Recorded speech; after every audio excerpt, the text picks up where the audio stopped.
पढ़ने वाले हैं क्लास 7 की इंग्लिश बुक का जो एलियन हैंड है, उस बुक का चैप्टर नंबर 2 ब्रिंगिंग अप करी का नेक्स्ट पार्ट।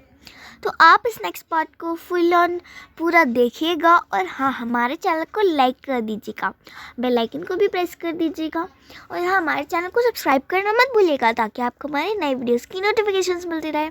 और हाँ, बेल आइकन को प्रेस करने के बाद उसे ऑल पे सेट करना बहुत ज़रूरी है। आप उसे ऑल पे सेट कर देंगे तो आपको उसकी नोटिफिकेशंस बहुत जल्दी मिल जाएंगी। और हमें कमेंट में ज़रूर बता दीजिएगा कि आपको ये वीडियो कैसा लगा। तो चलिए वीडियो को एंजॉय करते हैं। तो हम यहाँ नेक्स्ट पार्ट पे थे। हमने कहाँ तक छोड़ा था दोस्तों? हमने छोड़ा था लगभग इसको यहाँ पे। तो ये देखिए, ये हमने कहाँ तक छोड़ा था? इधर तक हमने छोड़ा था। तो हम शुरुआत कहाँ से करेंगे? इसको हम पढ़ने वाले हैं यहाँ, ये जो हम पहुँचे हैं ना, इस करी पे, इधर से हम इसको स्टार्ट करेंगे। तो चलिए पढ़ना शुरू करते हैं।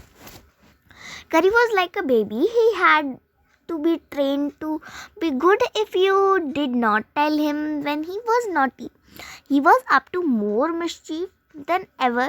For instance, one day somebody gave him bananas to eat.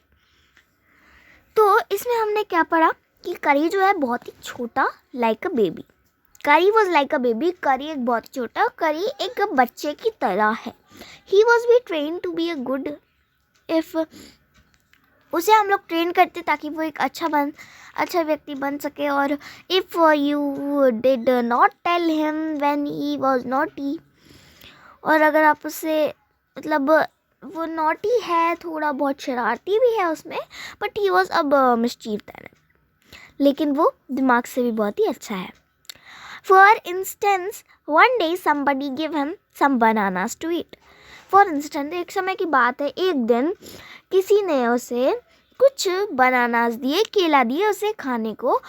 Very soon he developed a great love for ripe bananas. बहुत समय बाद उसके लिए जो है प्यार निकला। किसके लिए? कच्चे बनानास के लिए। उसके राइप, कच्चे पक्के, मतलब पक्के बनानास के लिए उनके लिए बहुत ज़्यादा प्यार निकला। He used to keep large plate of fruit on a table near a window in the dining table. और जिसका ओनर था उसने क्या किया कि जो उसका करी था, तो उसने क्या किया कि करी के लिए एक बहुत ही बड़ी प्लेट ली, उसमें सारे राइप बनानास डाल दिए और डाइनिंग टेबल पर विंडो के पास बैठ गया उस टेबल को रख के। One day all the bananas on the table disappeared and my family blamed the servant for eat all the fruits in the house.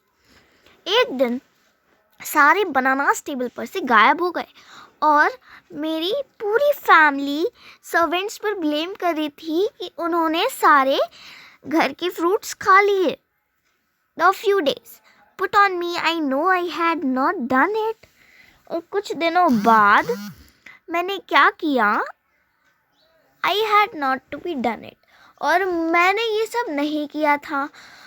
ये मुझे भी नहीं पता था कि ये सब किसने किया है एक्चुअली में। और it made me very angry with my parents and the servants. और उनके पेरेंट्स ने उनके बच्चों को, यानी जो करी का ओनर था, जो बच्चा था, जो मतलब 12-7 साल का था, उसको बहुत ज़्यादा डांटा। उसको भी डांटा, सर्वेंट्स को भी डांटा, दोनों पे बहुत ज़्यादा ब्लेम किया। तो उसे, उनके बेटे को बहुत ही ज़्यादा गुस्सा आया कि उन लोगों ने मुझ पर ब्लेम क्यों किया जबकि मैंने एक भी बनाना नहीं खाया था। For I was sure they had taken all the fruits. The next time the fruit disappears. For I was sure they had taken all the fruits. The next time the fruits disappeared, I found a banana and smashed up the curry pavilion. तो क्या हुआ कि एक दिन मैंने फिर से रखे और वो फिर गायब हो गए। और फिर मैं जब गया, मैंने देखा कि करी के पवेलियन में सारे बनानास के छिलके जो हैं वो पूरे स्मैश्ड, पूरे बिखरे हुए पड़े थे। This surprised me very much. और उस बात से मैं बहुत ही ज़्यादा अचंभित हुआ कि ऐसा कैसे हो सकता है। अचंभित मीन सरप्राइज्ड ही होता है। For I had never seen fruit there, मगर मैंने वहाँ पे एक भी फ्रूट नहीं देखा। एंड एज यू नो, और आपको पता है, he had always live on twigs, और वो हमेशा ट्विग्स ही खाता था। तो मुझे ये नहीं पता पड़ा कि उसने वो खाए हैं कि नहीं खाया, मैं कुछ भी अंदाज़ा नहीं लगा पा रहा था। Next day while I was sitting on a dining table, wonder whether I should take some fruit from the table without my parents' permission. A long black thing, very much like a snake, suddenly come through the window and disappear with all the bananas. तो दोस्तों क्या हुआ इसमें कि जो उसका owner था, उसको मतलब उसके उसका जो करी था ना, तो करी के पवेलियन में से बहुत सारे बनानास के छिलके दिखे, मगर उसे वो बहुत ही ज़्यादा सरप्राइजिंग लगा, क्योंकि उन्हें ये पता था कि जो करी है उसके मतलब जो करी है वो हमेशा ट्विग्स ही खाता है, वो ये बनानास कैसे खा सकता है।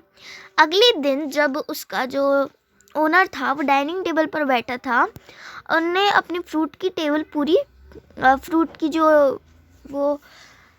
कहते हैं ना, जिस पे एक बाउल होता है कांच का, तो उसे जो कहते हैं, तो उसमें उसने वो चीज़ें रखी और फिर वो टेबल पर बैठ गया। टेबल पर बैठने के बाद विदाउट माई पेरेंट्स परमिशन, और वो कैसे बैठा था, बिना अपने मम्मी पापा से पूछे वो वहाँ पर बैठा था। और the long big thing, very much like a snake, suddenly come through from a window and disappeared with all the bananas. तो क्या हुआ, मैं बैठा था तो मैंने देखा कि बहुत ही लंबी काली चीज़ जो है वो बिल्कुल एक सांप की तरह अंदर विंडो के अंदर आई, और उसने सारे बनानास की जो प्लेट थी वो पूरी, जो मतलब बाउल था कांच का, उसके साथ पूरी चीज़ें उठाकर वो डिसअपियर हो गया। आई जस्ट शॉक्ड, मैं बहुत ही ज़्यादा शॉक्ड हुआ। I was very much frightened because I had never scene snake eat bananas, और मैं बहुत ही ज़्यादा सरप्राइजिंग हुआ क्योंकि मैंने कभी नहीं देखा था कि कोई स्नेक बनानास खाता है।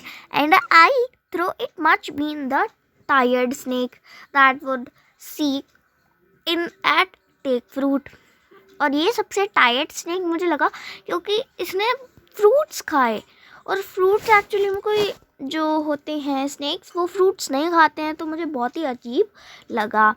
आई kept out to the room and with great fear in the heart run out of house, और मैं दौड़ा हुआ अपना, बहुत ही ज़्यादा मुझे डर लग रहा था, मैं दौड़ते हुए गया और घर से बाहर निकल गया, feeling sure that the snake would came back into the house, और यही सोच रहा था कि वो जो सांप है वो फिर आएगा मेरे घर में, eat all the fruits and kill all of us, fruits खाने और सारे लोगों को मार डालेगा।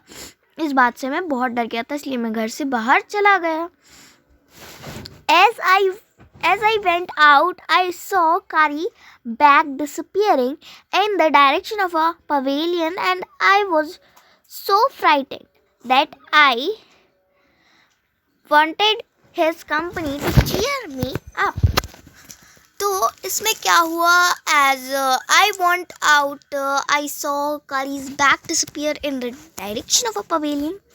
तो मैं गया किधर, करी के बैकयार्ड में, मतलब जो उसका पवेलियन था उधर पे गया मैं, और वहाँ पे मैंने देखा कि जो मतलब I ran after into a pavilion and I found has there eating bananas, और जब मैंने उसे देखा पवेलियन में, आई वाज शॉक्ड बिकॉज मैं बहुत ही ज़्यादा शॉक्ड हो गया क्योंकि जो मेरा करी है वो बनानास खा रहा था।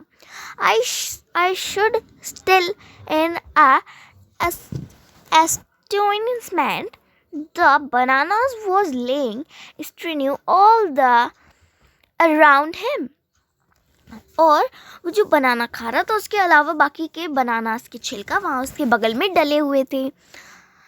तो he struck on his trunk and reached the fire where he was stand, और वो जहाँ पे खड़ा था वहाँ पे एक दो बनाना ऑर्डर तो वो उसे खाने लग गया ट्रंक, और फिर जब वो आया तो उसने अपने सूंड से मुझे हेलो बोला लाइक स्नेक, जैसे बोल रहा था ट्रंक लुक लाइक अ ब्लैक स्नेक। जो उसकी ट्रंक थी बहुत ही ज़्यादा, जो उसने स्नेक अंदर देखा तो बिल्कुल वैसी ही लग रही थी उसकी ट्रंक, बिल्कुल काली और उसी की तरह दिख रही थी। एंड आई रियलाइज दैट करी वॉज द थीफ, और मैं समझ गया कि वो जिसने जो चुराया था वो करी ही था, जिसने मेरी सारी बनानास चुराए थे। तो जो हमने बोला कि करी ने सारे बनानास चुराए थे, I went him pull out by the ear joys and shown my parents. और फिर बाद में मैंने क्या किया, करी को पकड़ा, उसके कान से मैंने करी को पकड़ा और अपने पेरेंट्स के पास ले गया। बहुत ही जॉयफुल था मैं तब, बहुत ही इन्जॉय कर रहा था तब मुझे अच्छा लग रहा था, क्योंकि मुझे पता चल गया था कि वो करी है जिसने ये सारी बदमाशी किया। और that it was curry and not I had eaten all the fruits these many weeks। तो उसने अपने पेरेंट्स को बताया कि ये जो बनानास रखी थी और फ्रूट्स रखे थे वो मैंने नहीं, करी ने ही खाए हैं। और these many weeks, और ये सब बहुत ही हफ्तों से, 2-3 हफ्तों से यही कर रहा है। Then I scolded him for elephant understood word as well as child। फिर मैंने सोचा कि ये बिल्कुल बच्चों जैसी हरकत कर रहा है। And I said him next time I see you stealing fruit. और फिर मैंने उससे कह दिया कि अगली बार से मैं तुम्हारे लिए फ्रूट्स भी लाऊंगा ट्विक्स के साथ। You will be whipped. और वो बहुत ही ज़्यादा हैप्पी हो गया। We know that we were all angry with him, even the servants। His pride was so enjoyed that he never stole another thing for the dinner room। तो क्या हुआ, next दिन he still fruits, you will be whispered। तो ऐसा हुआ कि जो करी था, तो करी ने जो मतलब उस पर सारे लोग गुस्सा थे, उसके मतलब पेरेंट्स भी गुस्सा थे और सर्वेंट्स भी गुस्सा थे। एंड उसके जो मतलब प्राइड उस पर इंजरी हो गई थी बहुत ज़्यादा ऑन द डाइनिंग टेबल। तो and from then no if anybody give him any fruit he always squealed as it thank them. और जब भी कोई से फ्रूट देता था अगली बार से, तब से करी बहुत ही ज़्यादा इम्प्रेस हो जाता लोगों से और बहुत ही ज़्यादा खुश हो जाता था और अपनी ट्रंक से स्क्विल करके उनको थैंक यू कहता था। An elephant was willing to be punished for having done wrong, but if you punish him without any reason, he will remember if you pay you back in your owner coins। तो the elephant was willing to punish। तो elephant तब जो मतलब वो कोई उसे परेशान करता था या उसे मारता था बिना किसी पनिशमेंट के, तो वो एलिफेंट उसका बदला हमेशा चुकाता था। तो दोस्तों, अगर आपको नेक्स्ट पार्ट अच्छा लगा हो प्लीज़ इसको लाइक कर दीजिएगा, बेल आइकन को प्रेस कर दीजिएगा, चैनल को सब्सक्राइब कर दीजिएगा और हमें कमेंट में ज़रूर बता दीजिएगा कि आपको ये वीडियो कैसा लगा। और मिलते हैं हम इसके अगले पार्ट में, यानी हम इसके 3rd पार्ट में मिलेंगे। तब तक के लिए take care and bye bye.